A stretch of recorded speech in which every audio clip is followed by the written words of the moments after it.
Welcome प्यारे बच्चों। आज मैं आपको हजरत इब्राहिम की कहानी सुनाऊंगी।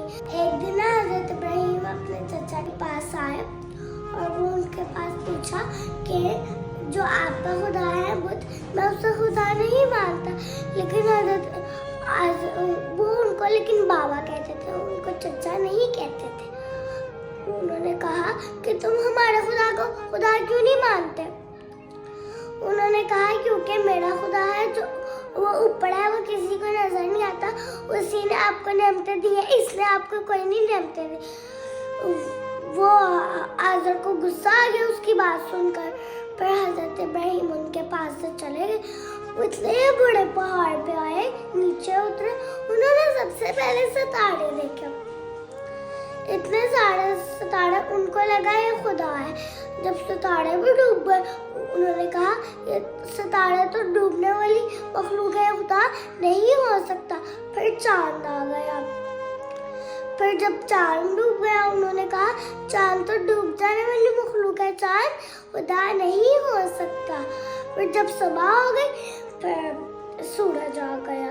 जब सूरज को उन्होंने देखा, जब सूरज भी डूब गया, तो उन्होंने कहा ये तो डूब जाने में रुक कर सूरज भी खुदा नहीं हो सकता।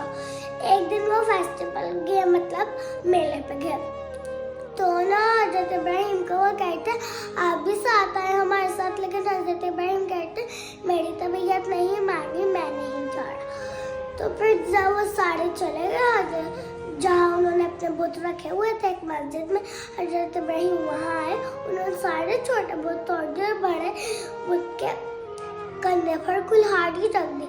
जब वो सब फेस्टिवल से आए, वो जब अपने बुत देखे, वो सारे परेशान हो गए, उनको गुस्सा आया।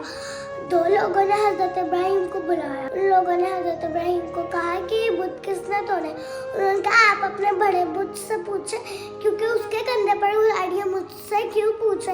वो है ना आपका खुदा, उससे पूछे आप। उन्होंने कहा ये तो बोल नहीं सकता, है कैसे हो सकता है? तो हजरत इब्राहिम ने जवाब दिया कि बोल नहीं सकता, ये अपनी खुद मदद नहीं कर सकता, आपकी मदद क्या करे?